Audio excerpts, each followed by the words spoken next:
Good morning. आज हम लोग सिद्ध साहित्य पर बातचीत करेंगे। हिंदी साहित्य के इतिहास को अध्ययन की सुविधा की दृष्टि से 4 भागों में बांटा गया है। आदिकाल, भक्तिकाल, रीतिकाल और आधुनिक काल। क्योंकि हिंदी साहित्य का पूरा इतिहास बहुत विस्तृत है, इसलिए उसको अध्ययन की सुविधा की दृष्टि से इतिहासकारों ने, समीक्षकों ने 4 भागों में वितरित किया। 4 भागों में विभाजन से उसको प्रवृत्तियों के आधार पर उसको पढ़ने की सुविधा हिंदी के विद्यार्थियों को या जो साहित्य के जानकार हैं, साहित्य को जानने के इच्छा रखने वाले जिज्ञासु हैं, उनके लिए वह सुविधाजनक था। तो हिंदी साहित्य का आरंभ जहाँ से होता है, वहाँ से लेकर के आधुनिक काल तक के समग्र इतिहास को इस प्रकार से 4 भागों में। वज्रयानी तत्व का प्रचार करने वाले बौद्ध धर्म के अनुयायी थे। जो लोग थे उन्हें सिद्ध कहा गया। राहुल जी ने सिद्धों की संख्या 84 बताया। वे वज्रयानी जो सिद्ध कहलाए वे 84 थे। राहुल सांकृत्यायन ने उनके नाम का भी उल्लेख किया है। और सिद्धों की सबसे बड़ी विशेषता यह थी कि सिद्ध अपने नाम के आगे पा जोड़ते थे। जैसे सरहपा, लुईपा, सबरपा, डोंबिपा, कणहपा, कुकरिपा आदि।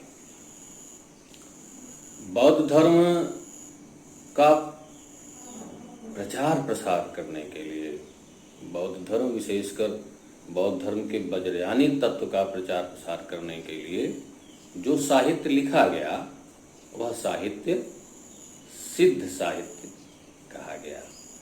और यह साहित्य जन भाषा में लिखा गया, जन सामान्य की भाषा में लिखा गया। ऐसी भाषा में लिखा गया जो सामान्य लोगों की समझ में आसानी से आ जाए।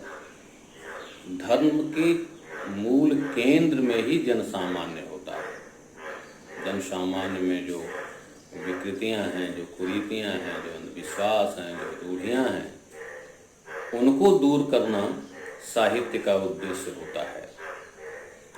तो जन भाषा में वज्रयानी तत्व का प्रचार प्रसार करने के लिए जो साहित्य लिखा गया उसे सिद्ध साहित्य कहा गया। इस तरह सरहपा 84 सिद्धों में जो प्रथम सिद्ध थे वो थे सिद्ध सरहपा। और सरहपा सिद्ध साहित्य के प्रवर्तक माने जाते हैं। राहुल जी ने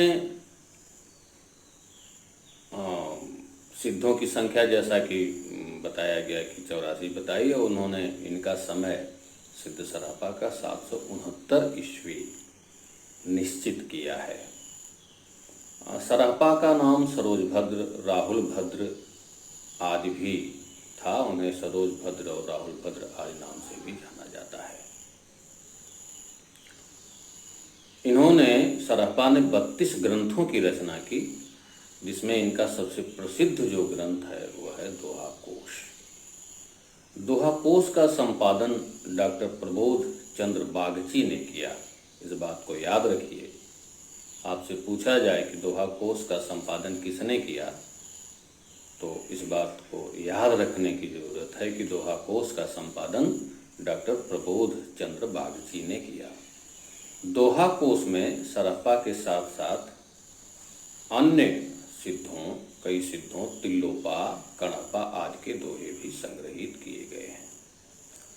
सिद्ध सरहपा की जो सबसे बड़ी विशेषता थी, उन्होंने सबसे पहले पाखंड और आडंबरों का विरोध किया और गुरु सेवा को महत्व दिया। जो गुरुओं की सेवा की जो परंपरा शुरू हुई, गुरु महिमा का बखान, गुरु की सेवा, गुरु के महत्व को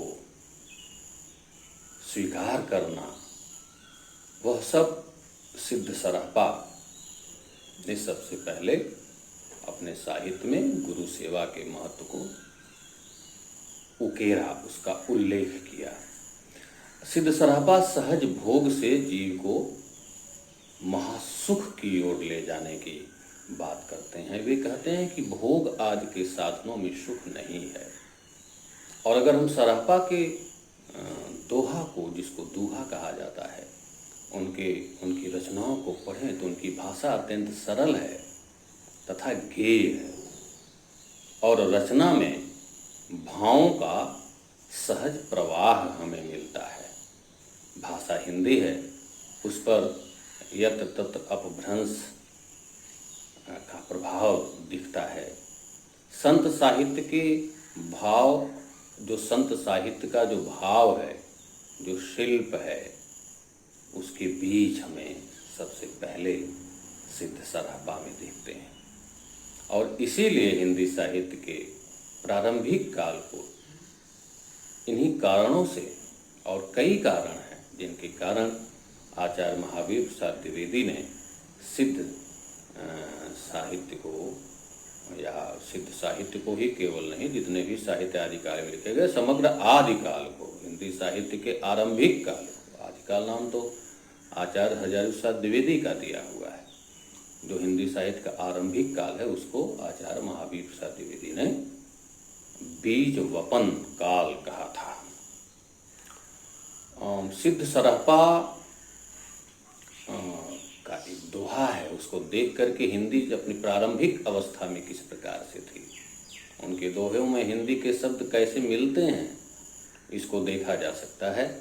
नाद न बिंदु न रवि न शशिमंडल चियरा साहाबे मूकल। सरहपा ने जो प्रवृत्तियां आरंभ की अपने साहित्य में, यह ध्यान देने की बात है कि सरहपा ने साहित्य का सृजन कवि बनने के लिए नहीं किया था, रचनाकार होने की दृष्टि से नहीं किया था। वह तो वज्रयानी तत्व के प्रचार प्रसार करने के लिए उन्होंने जो साहित्य लिखा वह सिद्ध साहित्य की श्रेणी में आ गया। उनका उद्देश्य केवल था पाखंड और आडंबर जो समाज में फैले हुए थे, उन पाखंडों आडंबरों का विरोध। और जैसा कि बताया गया, भोग प्रधान जो जीवन है, भोग की ओर जो आतुरता है व्यक्ति की, मनुष्य की, उससे महासुख की ओर ले जाना। दूसरे जो बड़े सिद्ध संत हैं, सिद्ध हैं आप कह लें, वो हैं सबरपा। उनका समय है 780 ईस्वी। सबरपा सरहपा के शिष्य थे और वे सबरों जैसा जीवन जीते थे, और उसी जीवन जीने के कारण उनका नाम सबरपा पड़ गया और उन्होंने चर्यापद लिखा। चर्यापद उनकी प्रसिद्ध रचना है। लुइपा दूसरे सिद्ध हैं। लुइपा सबरपा के शिष्य थे। डोम्भिपा तीसरे बड़े सिद्ध कवि हैं। डोम्भिपा विरूपा के शिष्य थे और डोम्भिपा का समय 840 ईस्वी माना जाता है और उन्होंने 21 रचनाएं की। डोम्बि गीतिका, योगचर्या, अक्षर दिकोपदेश, याद रखने की जरूरत है। डोम्बि गीतिका, योगचर्या, अक्षर दिकोपदेश उनकी रचनाएं हैं। वे मगध वंश के थे। मगध वंश के थे वे और बाद में वे सिद्ध बने। उन्होंने दीक्षा ले ली थी। अगले जो सिद्ध हैं वे कणहपा का उल्लेख मिलता है। कणहपा का समय 820 ईस्वी माना जाता है। समय याद रखें, 820 ईस्वी। और वे जालंधरपा के शिष्य थे। इनके कणहपा के कई शिष्य थे और वे जो शास्त्रीय रूढ़ियां धर्म में थीं उन शास्त्रीय रूढ़ियों को उन्होंने उसका खंडन किया। शास्त्रीय रूढ़ियों का खंडन करके उन्होंने साधना को सहज मार्ग, उनका जीवन सहज और सरल होना चाहिए। जीवन को सहज और सरल रखने के लिए जो साधना का मार्ग है उसे भी सहज और सरल रखना चाहिए। तो शास्त्रीय रूढ़ियों से उन्होंने मुक्त किया शास्त्रों को, और कबीर आदि जो संत कवि मिलते हैं वे उनका अनुकरण करते दिखते हैं। अगले कुकृपा संत हैं, और कुकृपा जो है वो 16 ग्रंथों के रचयिता थे। 84 सिद्धों में लोइपा जो थे, जो सबरपा के शिष्य थे, वे बड़े विद्वान माने जाते हैं। उनका स्थान सबसे ऊंचा माना जाता है। इनके काव्य में रहस्य भावना है, और वे बड़े विद्वान कवि थे।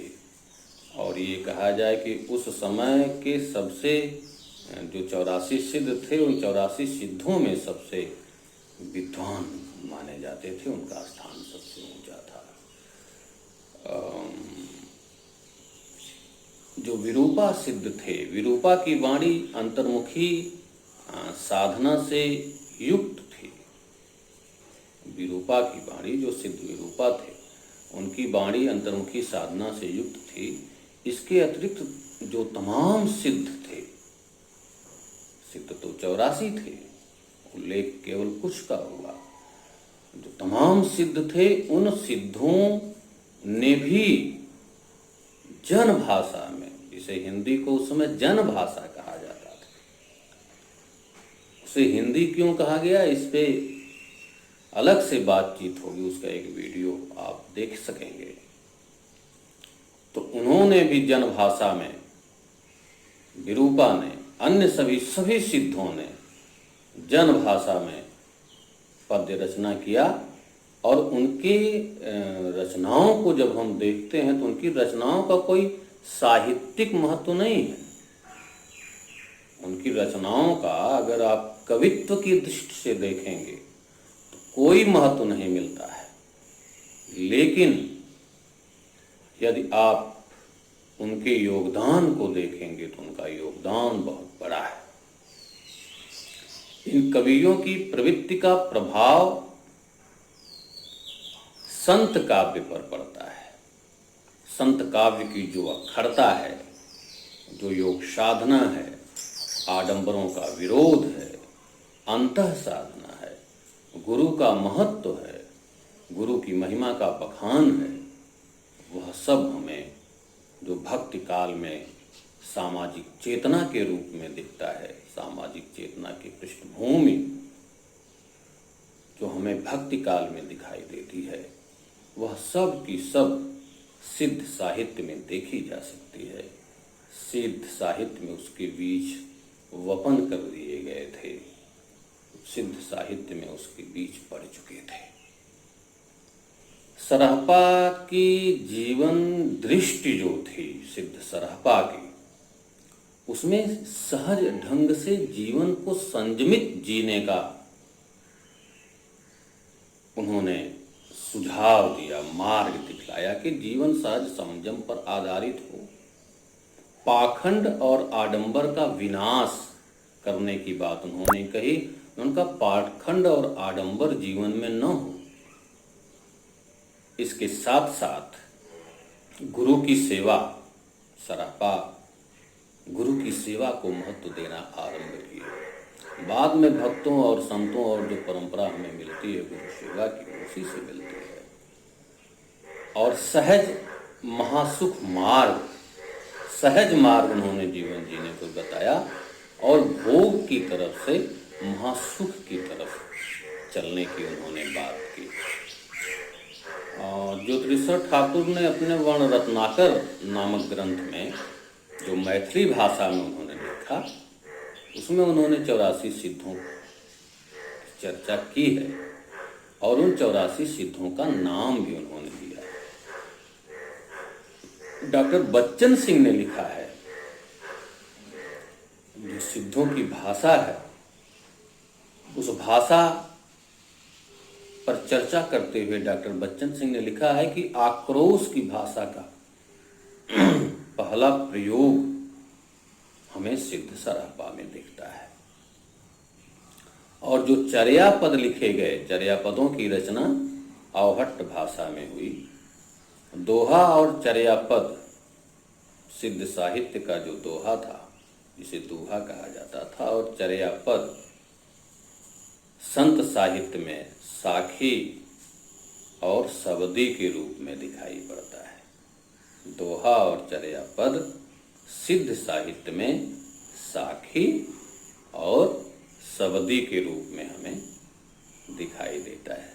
संत साहित्य में, सिद्ध साहित्य का चर्या पद और दोहा संत साहित्य में साखी और सवदी के रूप में दिखाई देता है। राहुल सांकृत्यायन के अनुसार जो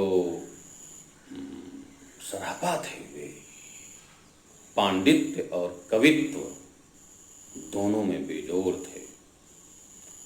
सिद्धों की भाषा को संध्या भाषा या संध्या भाषा कहा जाता था और मुनि दत्त अजय वज्र ने उसको यह नाम दिया था। संध्या भाषा के दृष्टिकूट, कुछ विद्वानों का मानना है कि संध्या भाषा या संध्या भाषा दृष्टिकूट में लिखी गई है और उसके दोहरे अर्थ होते हैं और उसका प्रभाव संतों की उलटवासियों पर पड़ा। जो संत भक्ति काल के का जो संत साहित्य हमें मिलता है, उसमें जो उलटवासियाँ हैं इस संध्या भाषा का प्रभाव उस पर देखा जा सकता है। तो इस प्रकार से हमने देखा कि सिद्ध साहित्य क्या है, किस प्रकार लिखा गया, किन लोगों ने लिखा और उसकी विषय वस्तु क्या है। अगला वीडियो बातचीत हम लोगों की नाथ साहित्य के बारे में होगी। उम्मीद है ये आपके ज्ञानवर्धन में सहायक होगा। यह वीडियो बहुत बहुत